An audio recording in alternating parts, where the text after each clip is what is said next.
Hello, Jamie here, just diving in before this episode. If you're here every week and you want to support the show, then check out our Patreon. You get ad-free feed, you get weekly green room after shows and Q&A episodes where your questions help shape the conversation. There's a few different layers depending on how much you love it, but the link's in the show notes. Have a look. Enjoy the show. Welcome to NeedleXChange, conversations on the art of thread. I'm Jamie Chalmers, aka Mr. X-Stitch, and today I'm interviewing Robert John Hodge. I first clocked Robert through the Hand Lock Embroidery Prize because his work is properly weird in the best way. Renaissance sculpture put through this layered, almost screen print style process and then rebuilt in cross-stitch with wingding symbols sitting in the middle like a cheeky little time travel glitch. In this first half of our conversation, we get into how he became a finalist, how he actually builds patterns using Photoshop and a grid tool, and the clever shortcuts, like letting the fabric do some of the heavy lifting, so you're not stitching every single square just to prove you're alive. Robert's work is truly unique, and if you haven't visited his website or found him on Instagram, then hop off and do that. I'll wait. And welcome back. And if you enjoyed this episode, be sure to hit follow and subscribe so that part 2 lands straight in your feed. I'll be back next week with more Robert. So until then, enjoy the show. There is always this formula in my head where you go, right, so what I'm going to do is I'm going to ask him about his origin story, and then I'm going to ask him about this, and I'm going to ask him about that. And with you, because you've gone for the medium that I am the most familiar with, I am going to be seeking your origin story. But I feel like it was probably the first time I really noticed you was the Hand Lock Embroidery Prize last year, when suddenly you popped out of the woodwork with this combination of, I don't know, neoclassical like sculpture plus Windows GIFs, Windows icons blended together with cross stitch. And I was just like, what the heck's going on there? What was it like being, a finalist in the Hand Lock Embroidery Prize? Can you talk through the process a bit? Yeah, so it was really cool to be a part of. In terms of you discovering me from that's one of the first times that I was public with what I was making anyway. So it's nice that it got a great reaction. The process was great. So you get assigned a mentor. Mine was Katie Toome, who's great, fantastic. Mm-hmm. I was in a good position with it because a lot of people that apply haven't finished the work yet. So that mentor helps them finish the work. But I had already finished the work by the time that I had it was great to talk to Katie. And then the exhibition, which I actually wasn't in London for, so I didn't even see the exhibition, but got some great photos from my parents who were there. I don't know if you saw them. They're probably hanging around all night. Strictly good. I think your dad would be like, have you seen this one over here? This is my son made this. Literally. I think my mum and my dad were both my biggest cheerleaders, probably. But yeah, no, I didn't place, but it was like a great thing to be a part of and get the exposure. I think because I can't remember how judges it, there's like 6 or 7 judges or something. I mean, you placed strongly with me, and I was doing a very strong whisper campaign on the day of the final as well. Because we go through, they send us lists of all the entries, and they're kind of anonymized, and a lot of them, as you say, aren't necessarily complete. So there's quite a lot of, you don't know what you're going to get. You go through this first triaging, deciding who is going to get put forward to the next stage. And then on the final day, that's when you make your final decisions. That's when you see the videos that people have made. That's when you understand the stories they're telling. And it's nice because you do get to see it for real life as well. And that's when, then the final adjudications come. And I was just definitely like, look at the cool cross-stitch. Look at this guy. I've seen all the cross-stitch in the world, and I've never seen nothing like this guy before.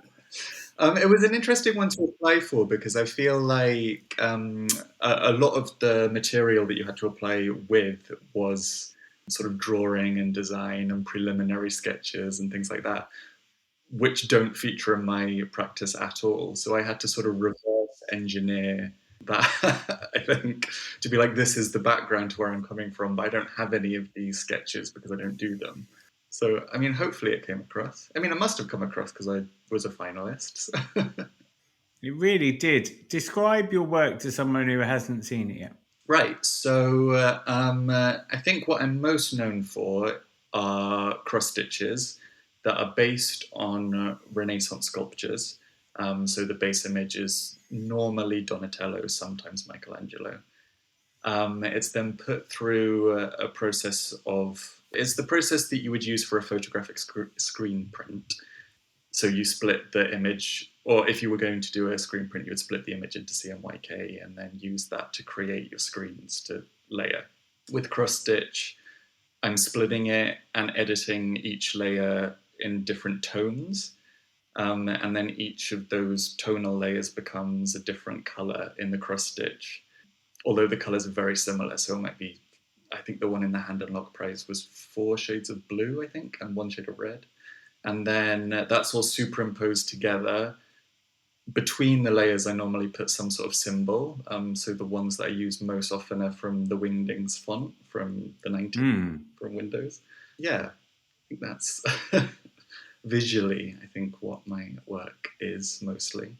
And then I've started a new series more recently that is a lot smaller and a lot quicker and is more sort of collage of different inspirations or different images that have stuck with me throughout my life. I do remember fairly early on in my cross stitch journey, like I did. So mine went Art Nouveau head, bought in a kit. Then there was a geisha girl, bought in a kit. Then I tried the Kiss by Klimt, which was 70,000 stitches, never finished it. Yeah. Then suddenly, and that was like 2.5 years of time, all of just those 3 things or something like that. And then suddenly going, oh, look, smaller things. Yeah. You just go, yeah, fancy that. Something you could do in a month, for the sake of example, or something like that. Yeah, I mean, that's one of the challenges of doing cross stitches, that they take so long to do. So you can't really be very prolific as an output unless you're very, working on a very small scale. Yeah, but then there's the trade-off, isn't there? Because it's a pixelated image, and sometimes if you want to do something that's got real chops, you have to do big because you might want to go for the details. You might want to go for the photorealism, and unless you're going to go 32 stitches per inch, which is ridiculous, then yeah, it's got to be large. It's got to take time. Yeah, and I think that one of the reasons, so like you, I started cross-stitching with patterns that I was downloading off the internet.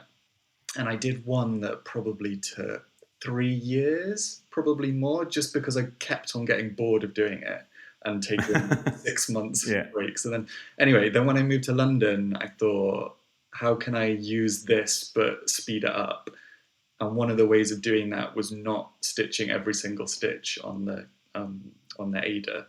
So with the ones that are at Hand and Lock and most of the other ones, there's sort of a binary to it. So the fabric is either white or the one in Hand and Lock was blue. Sometimes it's pink, whatever color it is. That shows through as one of the colors. So there's actually only half of the stitches in the area. Well, more than half, but. Yeah, that's a very smart move. Those kind of shortcuts pay dividends. And I mean, I've got, there's a company called Fabric Flare who do a lot of like short run printed Ada.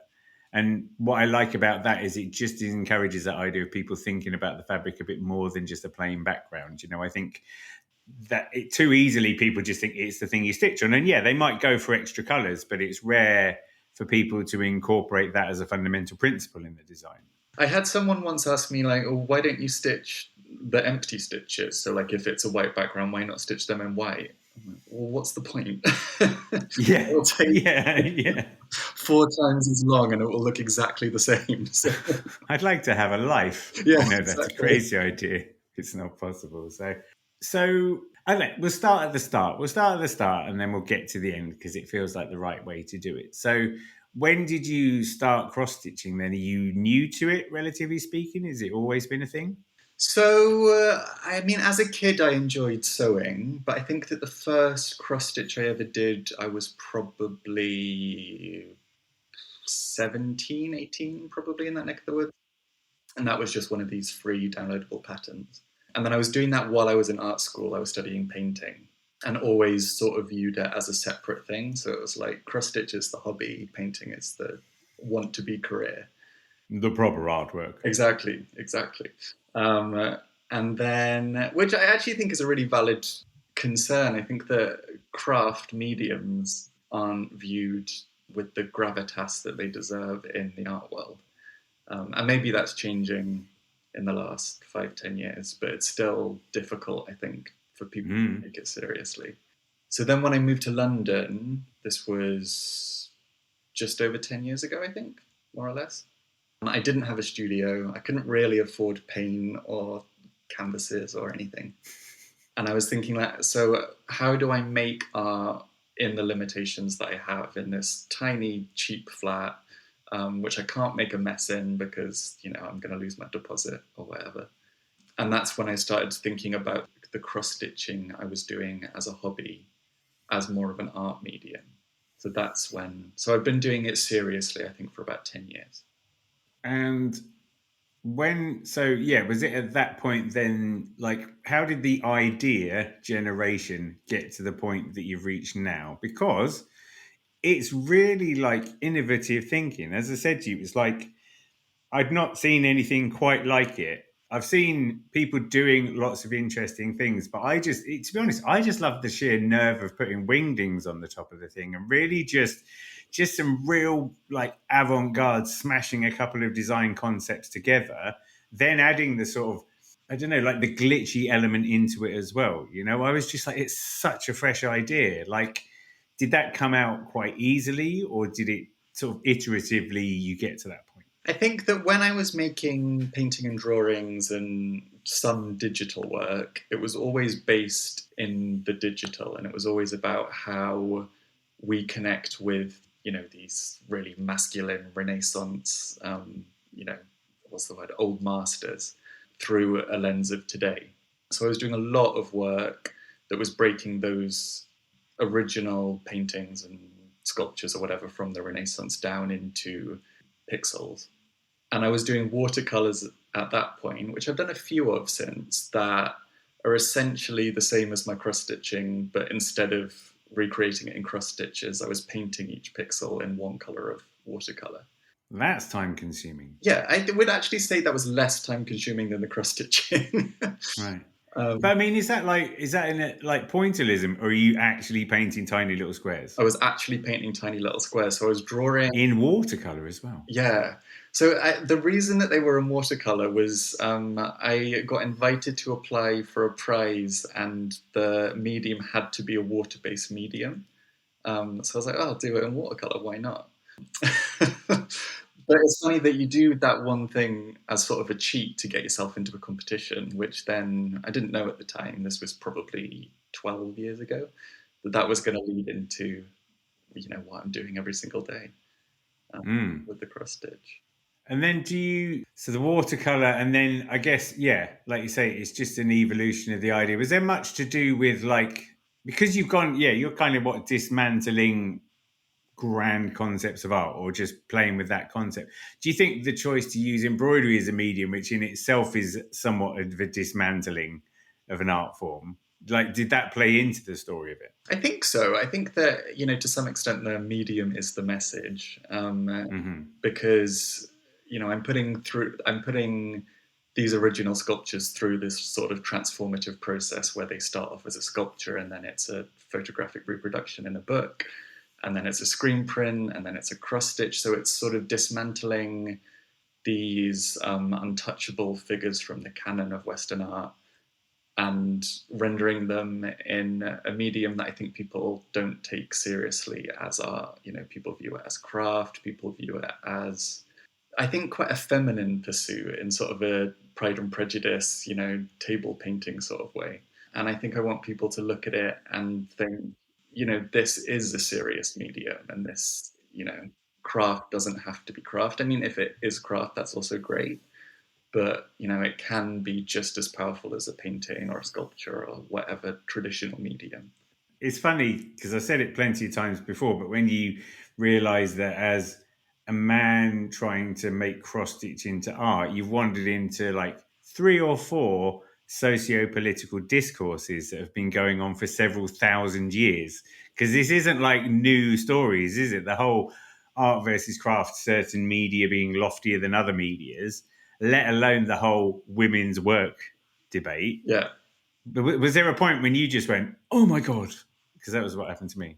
I think that it's just a point of sort of becoming comfortable with who I am. And I think that there was a lot of time in art school where I was feeling that pressure of having to do serious work about serious things and sort of rejecting what I wanted to do.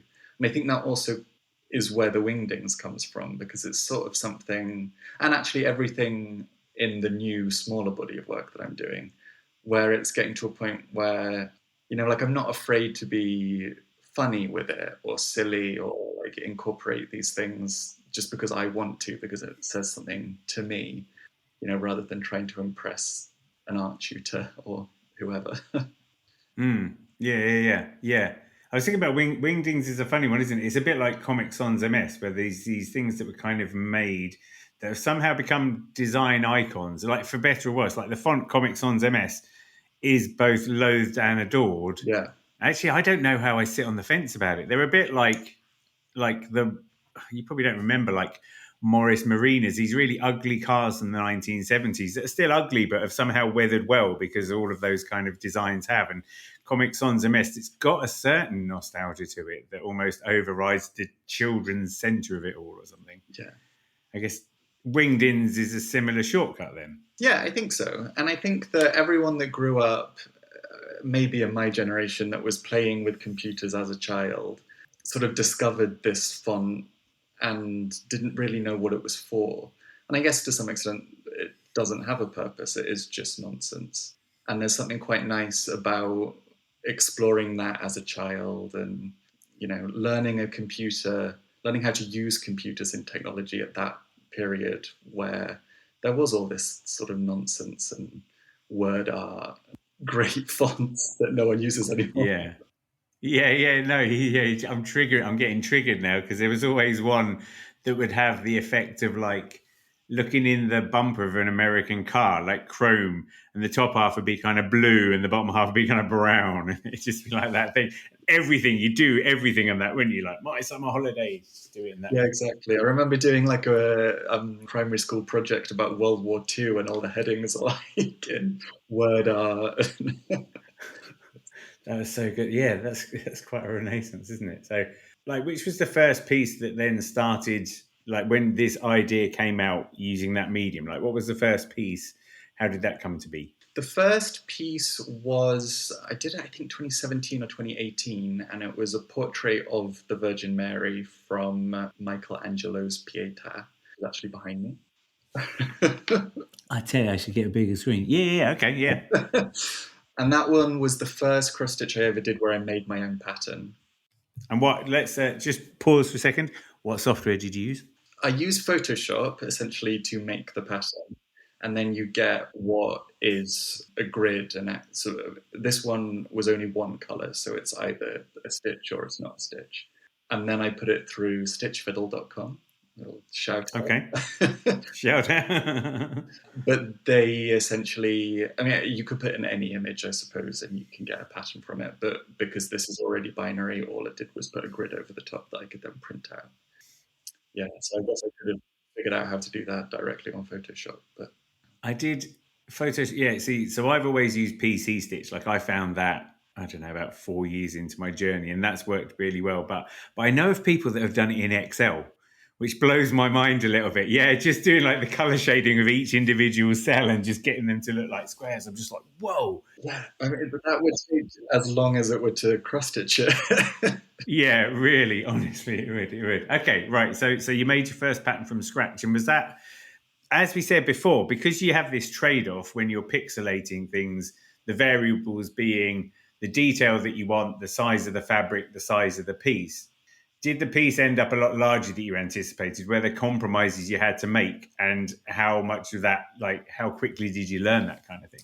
I think with the first ones I was making, I wasn't really thinking about the scale or the time it would take to make. But that has since become part of the considerations when I'm making a piece. I've done some that, so I stretch them onto canvas at the end, and I used to do that at the end and found that I couldn't find a canvas in the right size, so then I was having to custom make canvases, which is really expensive. So now I'm thinking about it when I start. So there's a practical element to that. But in terms of the DPI, or the cross stitches per inch, I almost always use 16 Ada. And I just find that that's a nice balance between it not being too small, so you can actually see what you're doing, and also not being too big, because I think when it gets to a certain scale, you can see the crosses too easily from too far away. Yeah. Also, I think, and I might be wrong on this, like 14 is like standard. 14 count Aida, everyone does it. 16, it's just a little bit fancier, to be honest. It just kind of shows a little bit of, it's a little bit of an inside tell there. Yeah, I've done some in 18, and I just think 18 is too. I mean, I don't have great light in my flat, so it, just practically, it's too difficult to see where the squares are. Shout out to the Daylight company there. It's worth spending a couple £100 on. Daylight light with a magnifying lens. You're never too young to start. It'll change you. It'll change your life, I swear. Yeah, because I have also noticed that I've done quite a few on black Ada, and it's really difficult. It really slows me down because you can't see the holes in it as well. Have you done that thing? Because I would always have a lighter surface behind me. So even just a piece of paper behind me to just try and help with that or whatever. But it feels like the muscle memory is the sort of thing that you have to rely on. Yeah, exactly. You sort of just know you sort of feel it. I once did a cross stitch of a black cat on black Aida just to prove a point. I think I was still going through that I need to prove a point kind of phase. The point I proved. And the only variable was that, like, when there were certain areas that were shaded, I would do the opposite back, like bottom stitch. So I was always forward slashes, then back slashes, but sometimes I do back slashes and forward slashes, so the light would catch it slightly differently. So I thought I was being clever. I vowed after that never to do that again, because it's ridiculous, black on black. Like, who the hell does that? I did one that was white on white once. It wasn't very big, and I got to the end of it, and I thought, why have I done that? You can't see anything on it. Can't see anything. It's really hard, and now I'm petrified of getting dirt on it as well. Yeah. The other one that I really wanted to try as well, because you can get glow-in-the-dark thread, and you can get glow-in-the-dark fabric. Again, shout out to Fabric Flair. And I always thought there was something in there about, because it's white, you could have white fabric and you could have glow-in-the-dark fabric. And when you turn the lights off, obviously the white thread, you have white thread and glow-in-the-dark thread, and the white thread would then turn black when you turn the lights out of. And I was like, there's an idea there. Yeah. But my brain sort of folded in on itself a bit too much at that point, and I was never able to get any further than that. I leave that with you. Well, I was thinking the one that won the Mr. Cross Stitch Prize is two images that are superimposed and reversed on top of each other. And there was an idea somewhere at some point along the line of doing it in red and blue and trying to figure out a way of making it 3D with the old-fashioned glasses. But I was like, yeah. So Lord Libidan, shout out to Lord Libidan. He's done a few 3D things. He was very video games. So he's done a 3D Pokemon one, and it did work. He managed to work it out because it's just a tiny little shift on the imagery in order to do it a little bit of dithering, but he managed to make that work. So with this first design then, like, were you willing to like compromise on, well, no, actually, so the first one, you just kind of did it and it came out the way it came out. I guess it was a bit of an experimental phase. Exactly. And I'd done previous ones in watercolor, so I knew that the concept was going to work, but I'd never done it in cross stitch. So as I was doing it, I was like, are you actually going to be able to read the image in this as it's coming out? And there's a bit of that actually in all of them since, where I'm like, is this actually going to work as I'm doing it? And it always does, but I don't know why I've got a doubt. But I think it's because I did for the book, The Mr. X-Stitch Guide to Cross Stitch, available from Amazon and all good retailers. I have to say that I did a Mona Lisa, and it was a pixelated version of that, and her face was like 3 or 4 different shades of brown. But because your brain looks for the patterns and it kind of sees things, like it does, if you pull that far enough away, suddenly it just kicks in, and your brain goes, oh, it's a Mona Lisa. So there is, when you're staring at it up close, it's just all the squares, isn't it? It's just like at that certain point. Yeah, when you're working on it for months and it's this far away from your face all the time, it's difficult to see it come together. I used to do this, working on a thing that's a certain colour palette, so I'd give myself a side project that was a different colour palette, like literally a palette cleansing sorbet, so that I didn't go insane. Do you do that now? Not really. I mean, my partner makes fun of me because pretty much everything I've done has had blue in it. And he's always like, why are you using blue all the time? Like, there are other colours. And I don't know why I always use blue. I mean, it's quite a healthy colour to choose. let's face it, blue sky, blue light and all those sorts of things. So that was the first one you made. How did the process go from there? What were talk me through the pieces, talk me through the evolution. So then the second one I made, if I'm remembering my life correctly, was more experimental, where I started using. So the first one is basically a stitch for stitch reproduction of the original image. The second one, I started to manipulate the image more, so it was sort of cropped and reversed and had two different images overlaying the other in two different colors. And then that led into one that was. So I always think it's inspired by teletext and CFAX, where that was the first one I did on a black background with blue stitching. That was sort of designed to look digital. And I think I had someone at that point ask me, like, why didn't I just sort of do a photographic reproduction of whatever source image I was using? And my answer to that at that point was I wanted them to look digital. I didn't want someone to look at it from a distance and think that it was a photograph. I wanted someone to know that it was made digitally first. Yeah, and there's that sort of, it's like an old school digital, like you say. It's not like a modern 3D rendered, the nuts PS5 digital version of events. I like the CFAX reference. I'm well up for that. Yeah. There's nothing like a good bit of CFAX art. But that's got a nostalgia as well. There are layers of nostalgia, even with the Wingdings, even with the sculptures. It's just like you're offering up a kind of time travel thing. Yeah, I think so. And I always choose the sculptures, or I try and choose the sculptures, so that they're not immediately recognizable. So, for example, I've never done Michelangelo's David, for example, because I just think it's too, people recognize it too much as David. And equally, I think I've only ever done one Jesus, and it doesn't look like a Jesus. And the reason for that is because I don't want people to look at them and think that I'm saying anything about religion, because I'm not religious. So I just want to distance myself from the original meaning behind those sculptures and the images themselves, or the original artworks themselves.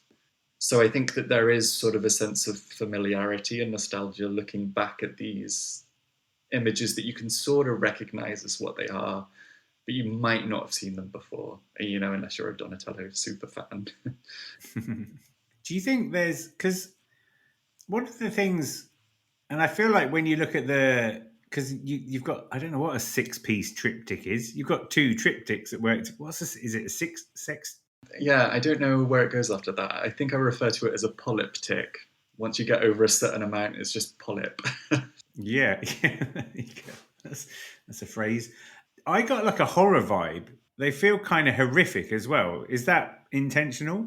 I think that it's not intentional in that, I'm trying to instill fear or anything, but I think they're probably a product of the media that I consume, and I consume a lot of horror. I watch a lot of movies when I'm cross-stitching it, and a lot of them. You seem like quite a nice person as well. You seem fairly well balanced. I'm now slightly unnerved.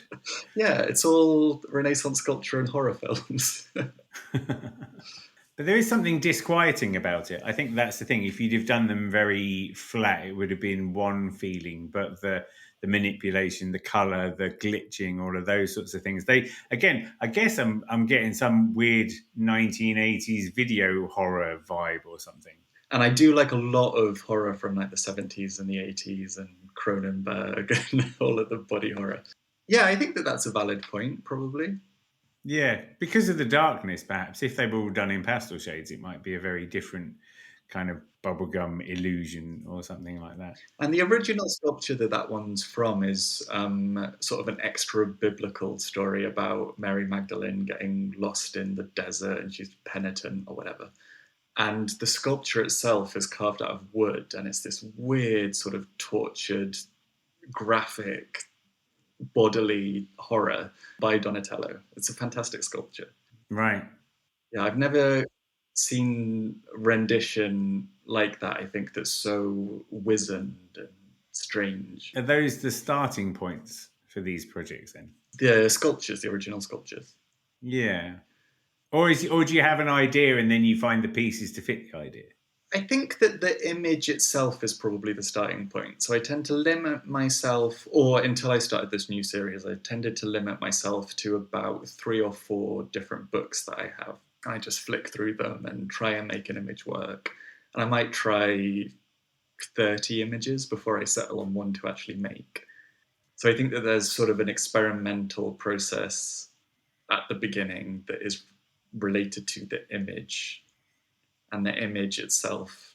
It's not really the story behind the image, but I think that the story behind the image later is what I'm thinking about as I'm making it. Right. And as that process becomes simpler over time, I'd imagine that trying to crystallize the vision fairly early on, quite tricky.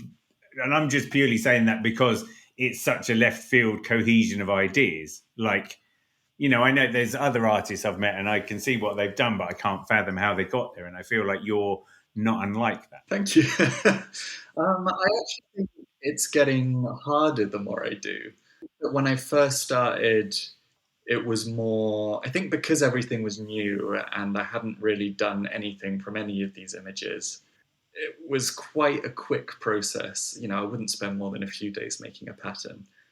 Whereas now I feel like I'm spending quite a lot of time actually making the pattern before I'm stitching it, which I don't know why it is. I'm wondering whether it's canon. Like, I'm always struck by, like, I used to collect superhero comics, and back in the 70s you could write a story about the X-Men and pretty much make up what you want. Now in the year 2025, there's 40 years of backstory you've kind of got to rely on your stories with, because you can't just randomly choose it. And I wonder whether something similar is happening with yours the more you make. Yeah, it could be. And I think that maybe that's why I've taken a pause from that series and I've started these little ones, because it gives a sense of sort of freedom. Partly because, so I have done a couple of the older versions where I spent a year stitching them and I didn't like them at the end. Whereas these smaller ones now, I might spend a week or two making one. And if I don't like it at the end, I'm like, oh well, it's 2 weeks wasted. So I think that there's an element of not wanting to waste time in doing them. What does so like the process of stitching was the thing that I fell in love with. The way it made me feel in my soul and the meditativeness of it. I'd like to get your take on that. I'd like to know what cross stitching feels like. I think for me, it's probably similar. I like the process of actually doing it, and I always refer to it as being like a medieval monk transcribing a manuscript, where you're essentially copying like for like something that already exists. Like you already have the pattern. In my case, I already have the digital version of it. I know exactly what it's going to look like. So the process of actually making it is quite meditative, also quite futile, because you know the image already exists on my computer. In some aspect, what's the point of making it cross stitch? I think you might be the first person I've ever heard who said that. I like that. Sure, it's just futile. Well, I think that there is a sense of that, but not saying that that makes it pointless. Because I think for me, the process of actually doing it also sort of transforms something that is quick and is digital, and something, you know, everyone I know is guilty of flicking through Instagram. You know, you might spend 1 second on each video or whatever. So it's nice to look at something digital and take, you know, a year or 18 months or however long it is to actually make it physical. So there's something meditative about that, I think. And there's also something that I find, it just makes you feel useful, I think. So I watch a lot of TV and I watch a lot of movies. Now, you know, I might go to the cinema and I spend 2 or 3 hours watching a film, and I find it really boring and a bit of a waste of time because I'm not doing anything at the same time. So it gives you a sense of purpose, I think, or gives me a sense of purpose. But in a nice, like, you're not like dual screening, like you're sitting at home and you're on your phone. I know exactly what you mean, because I can sit and watch telly and just feel like I do things now, because I don't really have any cross-stitching projects on the go. Like, I've got an idea in my head, but I can't bring it forth. So I'll do things like triage the laundry, which is incredibly dull, but I'm watching telly and I'm still just pairing up pairs of my kids' socks or something. But it's that thing of, you do just feel like if you're just sitting there not moving, Yeah. is like wasted time somehow. It does also, I might watch something and completely not understand what's happening because I'm not even looking at the screen. So it does make the watching side of it quite difficult as well. Woe betide, you should choose something with subtitles. I've learned that just goes pear-shaped very fast. Do you use a stand at all? I don't. I am, in terms of the physicality of cross-stitching, I think I'm the worst cross-stitcher in the world, and my body is going to break before I'm too much older. I tend to just do it on the sofa, sort of with my feet on the coffee table, my knees supporting the pattern and holding the cross-stitch in front of me. I mean, that is the nice way to do it. Let's be honest. That's the way you want to do it. That's the way that's quite pleasant, isn't it? I'm sure anybody who's ever been through the Royal School of Needlework will tell us we're all doing it wrong. I mean, again, I'm going to shout out to Lowry Workstands because if you have got... The only reason that I say those things is because I've had to stitch to deadlines before, and then you do try and find those efficiencies, So having a stand where both of your hands are free and you can do the thing on either side of the needle. There was even, I don't know if they do it now, the John James twin-pointed quick stitch needle. My word, that was a tool and a half. It had an eye in the middle. So basically you could just shuttle up and down between the things, and by Christ, you could get a bit of drum and bass music on, half a glass of Jack Daniels, some good lighting, you'd be going gangbusters. You're doing 1,000 stitches a minute. Honestly, it's worth... They must still do that because it was it was also quite good for scratching your ear, but that's an aside. But it was quite a useful tool or whatever. Whereas now, do you have needle minders? No. Stick them in the arm of the chair? No, I have a little tray that has one needle, a pair of scissors, and a highlighter on it. That's my kit. It's all good. Honestly, I'm going to have to... When I get home, I'm going to have to send you a photo of the little... Honestly, I'm not sponsored by the Daylight Company, but they've made this light, right? And it's got a daylight lamp, and you can adjust the brightness of it. It's also got an arm where you can have a magnifier, which is quite handy. But then it has got a little tray around the bottom, like the thought of everything. And it's not a particularly unattractive design. Sometimes there's always these trade-offs if you just like, this thing doesn't look very nice. But I've got a bit of a sort of mid-century flavour going on in the lounge, and it fits in quite nicely. It's a sort of nice colour, that and the Lowry Works. I feel like if I ever did do any stitching, I've got all the kit. All the gear, everyone's taking my ideas is a problem.